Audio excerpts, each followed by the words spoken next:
जय जिनेन्द्र वंदितु सर्वसिद्धे धुविममल मनोवमं गदिं पते वोच्छामि समय पाहुड मिणमो सुद केवली भणिदम।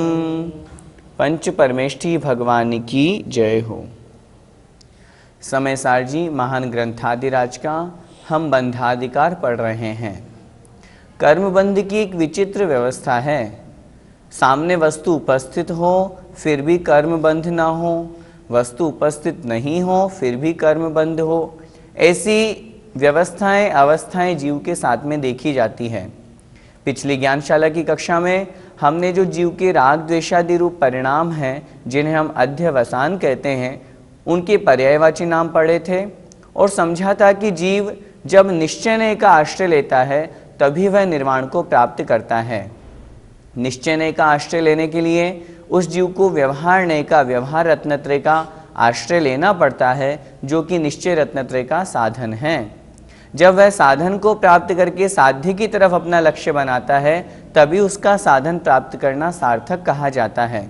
लेकिन यदि कोई मुनि होकर के मात्र साधन में ही रह जाए तो आचार्य भगवान उन मुनि महाराज के लिए कहते हैं कि तुम्हारा जो लक्ष्य है वह तो शुद्धोपयोग को प्राप्त करना है। तुम क्यों व्रत समिति का पालन कर रहे हो? व्रत समिति का पालन करते करते अब बहुत समय हो गया, अब तो अपनी आत्मा में डुबकी लगाओ। क्यों? क्योंकि व्रत समिति का पालन तो एक अभव्य मिथ्या दृष्टि मुनि भी कर सकता है।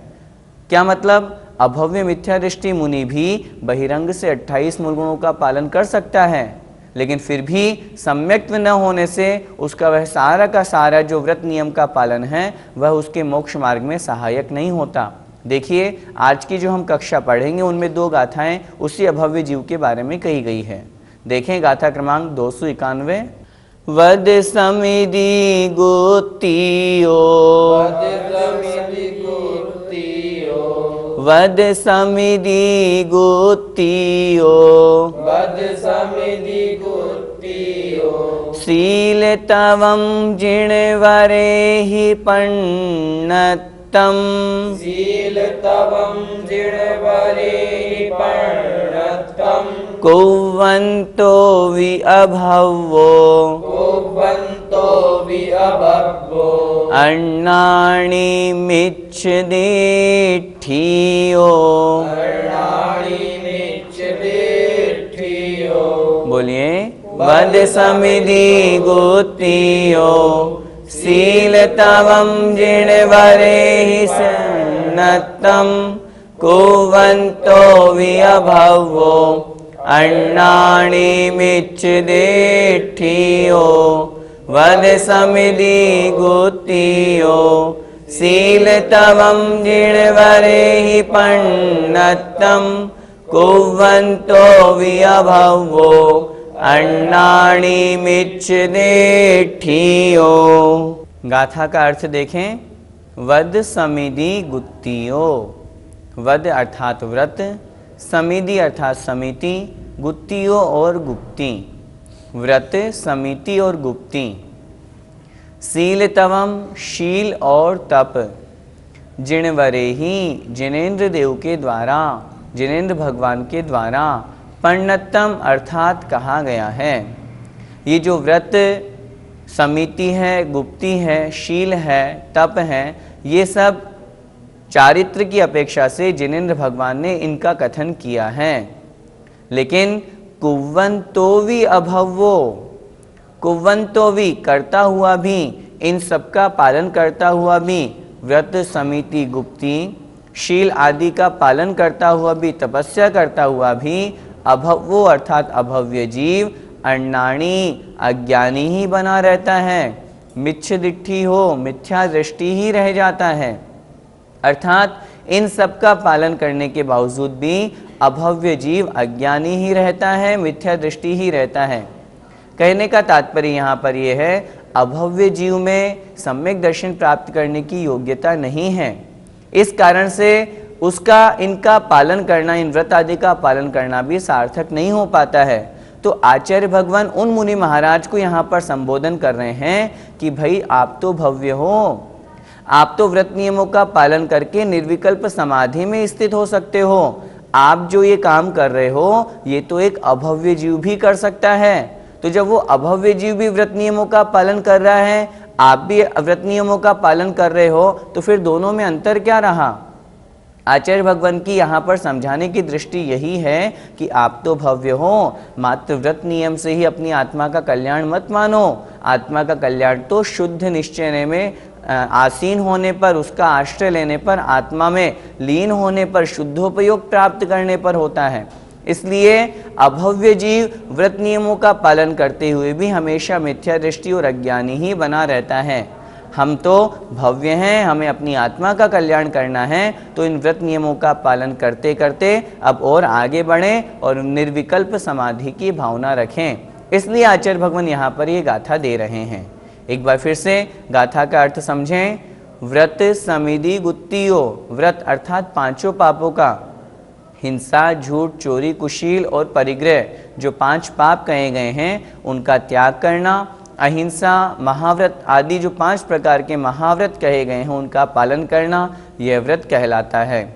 समिधि अर्थात समिति, यत्नाचार पूर्वक प्रवृत्ति करना, जमीन देख करके चलना, उठाने रखने से पहले वस्तुओं को उठाने रखने से पहले जीव रक्षा के लिए वहाँ देखना, पिच्छी लगाना।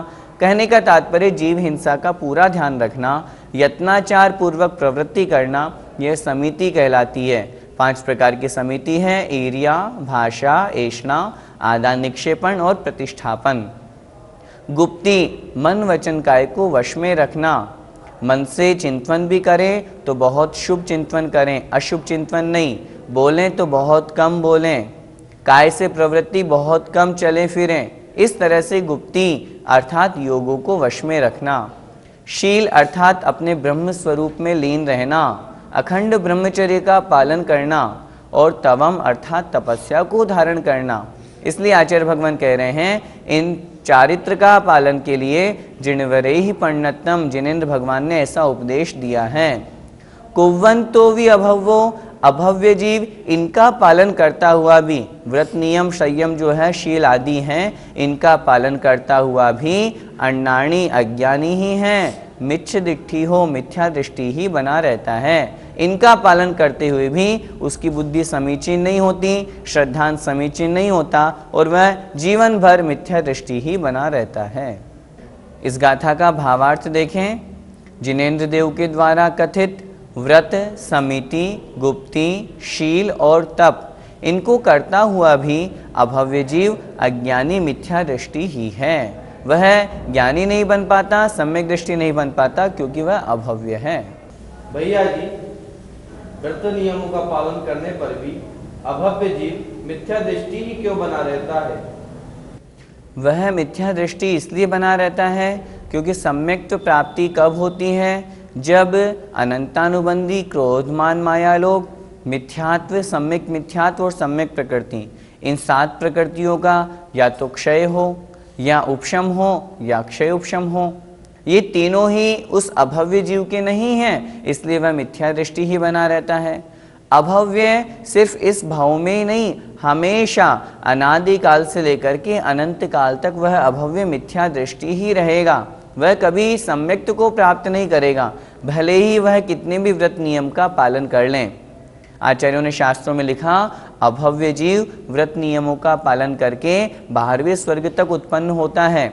मिथ्या दृष्टि मुनि बन करके 9वें ग्रेवियक तक उत्पन्न होता है, लेकिन उसके सम्यक्त इसलिए नहीं है क्योंकि उसने अभी 7 प्रकृतियों का उपशम, क्षय, क्षयोपशम नहीं किया, इसलिए वह अभी भी मिथ्या दृष्टि ही बना रहता है।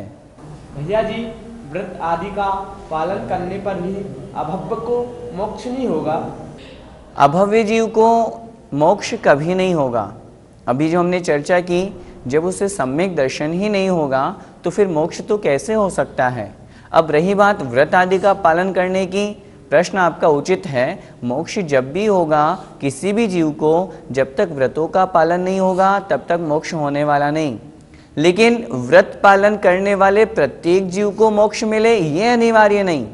अच्छी तरह से समझें, जब भी मोक्ष होगा व्रत पालन करने वाले को ही होगा, लेकिन व्रत पालन करने वाले को नियम से मोक्ष हो ये अनिवार्य नहीं, क्योंकि व्रतों का पालन तो अभव्य जीव भी करता है, व्रतों का पालन तो मिथ्या दृष्टि जीव भी करता है, लेकिन उन व्रतों का पालन करने से उसे कोई लाभ नहीं होता, वह मोक्ष प्राप्ति में कोई निमित्त नहीं होता है। उसका सबसे बड़ा कारण है क्योंकि उसने अभी 7 तत्वों के प्रति श्रद्धा ही नहीं किया, उसमें भेद विज्ञान ही उत्पन्न नहीं हुआ।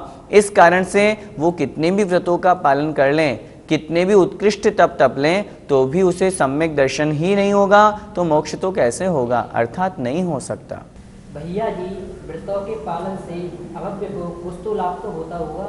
हाँ, उसे मोक्ष का लाभ तो नहीं होता, लेकिन सांसारिक सुख का लाभ तो होता ही है।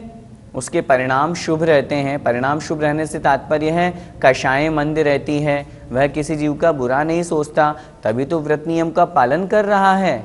आचार्यों ने शास्त्रों में लिखा, बहिरंग में हम पहचान नहीं कर सकते कि वो मुनि महाराज सच्चे हैं कि झूठे हैं। हम तो 28 मूल गुण देख करके उनको नमोस्तु करते हैं, लेकिन अभव्य जीव भी 28 मूल गुणों का बहुत अच्छे से पालन करता है। व्रतों का पालन करने से, कषायों में मंदता होने से वह पुण्य का बंध करता है, तभी तो 12वें स्वर्ग तक पहुंचा है, तभी तो संसार की सुख सुविधाएं सारी सामग्री उसे प्राप्त होती है। तो उसे लाभ तो होगा, लेकिन वह लाभ आत्मा का कल्याण करने वाला नहीं होगा, वह लाभ मात्र संसार में ही भटकाने वाला होगा। सांसारिक सुख उसे प्राप्त होंगे और उन्हीं सुखों में वह अभव्य जीव उलझा रहता है। गाथा क्रमांक 291 का पद्यानुवाद। भाई अभव्य व्रत क्यों न सदा निभाले, लेते भले ही तप संयम गीत गाले, औ गुप्तिया समितिया करशील पाले, पाते न बोध द्रगवे न बने उजाले। कह रहे हैं आचार्य श्री यहाँ पर, अभव्य जीव चाहे कितने व्रतों को क्यों न निभा ले, चाहे व्रत संयम के कितने भी गीत क्यों न गा ले, गुप्तियाँ समितियाँ, आपकी पुस्तक में पद्यानुवाद में 3री चरण में कल लिखा हुआ है, कल का कोई अर्थ नहीं बैठ रहा यहाँ पर, हो सकता है मिसप्रिंट हो, उसे आप कर लीजिए। अर्थात गुप्तियाँ समितियों का पालन करके भले ही कितना भी शील पाल ले, लेकिन सम्यक बोध द्रग, द्रग मतलब सम्यक दर्शन, बोध अर्थात ज्ञान को वह जीव प्राप्त नहीं कर पाता, अर्थात अभव्य होने के कारण से वह सम्यक दृष्टि नहीं बन पाता है। अभव्य जीव, वहाँ पर आचार्य भगवान कह रहे हैं, अभव्य जीव कितने भी श्रुत का खूब ज्ञान शास्त्रों का कर ले, व्रत नियम का पालन कर रहा है, लेकिन फिर भी उसकी आत्मा का कल्याण क्यों नहीं हो पा रहा है, वही बात आचार्य श्री अगली गाथा में बता रहे हैं। देखें, मोक्षम असदहंतो, मोक्षम असदहंतो, अभवीय सत्तो दुजो अधीयज, अभवीय सत्तो दुजो अधीयज, पाठोण करेदि गुणम, पाठोण करेदि गुणम, असद्हन्तस्णाणं तु, असद्यहन्तस्णाणं तु। बोलिए, मोक्षम असद्हन्तो, अभवीय सत्तो दुजो अधीयज, पाठोण करेदि गुणम, असद्हन्तस्णाणं तु। मोक्षम असद्हन्तो, अभवीय सत्तो दुजो अधीयज, पाठोण करेदि गुणम, असद्हन्तस्णाणं तु। वह अभव्य जीव जो हमने पिछली गाथा में पढ़ा, व्रत नियम समितियों का पालन कर रहा है, लेकिन फिर भी वह अज्ञानी और मिथ्या दृष्टि ही क्यों बना रहता है, उस प्रश्न का उत्तर आचार्य भगवान यहाँ दे रहे हैं। देखें गाथा का अर्थ, मोक्षम असद्हन्तो, मोक्षम अर्थात मोक्ष का, असद्हन्तो श्रद्धा नहीं करता। उस अभव्य जीव को अभी इस बात का ही ज्ञान नहीं है कि मोक्ष क्या है, उसे अभी इस बात का ही परिज्ञान नहीं है कि मैं इन व्रत नियमों का पालन क्यों कर रहा हूँ, इनके पालन से मेरा कल्याण होगा या मेरी आत्मा का कल्याण होगा। वो तो मात्र ख्याति लाभ पूजा के लिए मुनि बन गया, 28 मूल गुणों का पालन कर रहा है, लेकिन ख्याति लाभ, पूजा, सांसारिक सुख सुविधाएं, इन सब की प्राप्ति की उसकी वांछा है। इस कारण से आचार्य भगवान कह रहे हैं वह सम्यक दृष्टि नहीं बन पाता, अज्ञानी ही बना रहता है। आचार्य श्री कह रहे हैं मोक्षम असद्धहंतो, अर्थात मोक्ष का श्रद्धान नहीं करता। अभवीय सत्तो अर्थात अभव्य जीव, जो अधियज्ञ, वह जो कुछ भी अधियज्ञ अर्थात पढ़ता है, जो कुछ भी शास्त्रों को पढ़ता है, पाठो न करेदि गुणम, उसका उन शास्त्रों को आप पढ़ना, पाठ मतलब पढ़ना, न मतलब नहीं, करेदि करता है, गुणम अर्थात गुणकारी, लाभ, उन शास्त्रों का पढ़ना उसके लिए कोई कार्यकारी नहीं है, कोई लाभकारी नहीं है। क्यों नहीं है? असद्धहन्तस्य नाणम तु, असद्धहन्तस्य अर्थात श्रद्धा नहीं होने के कारण से। किस पर? नाणम अर्थात ज्ञान पर। उसे ज्ञान का श्रद्धान नहीं है, समीचीन ज्ञान का श्रद्धान ही नहीं है, तो फिर उसका शास्त्र पढ़ना क्या काम का? वह उसका शास्त्र पढ़ना निरर्थक कहा गया है। इसलिए आचार्य भगवान यहाँ पर कह रहे हैं वह अभव्य जीव व्रत नियमों का कितना भी पालन कर लें, खूब शास्त्रों को पढ़ लें, लेकिन ज्ञान के प्रति श्रद्धा नहीं होने के कारण से वह मोक्ष के प्रति श्रद्धा नहीं करता, उसको आत्मा का भेद विज्ञान नहीं है, मेरा लक्ष्य क्या है, जब उसे यही नहीं मालूम तो फिर वह जीव अज्ञानी ही बना रहता है। संसार में लोक व्यवहार में ऐसा ही देखा जाता है, कोई व्यक्ति यदि अपनी लक्ष्य विहीन जिंदगी जीता है तो उसका जिंदगी जीना व्यर्थ कहा जाता है।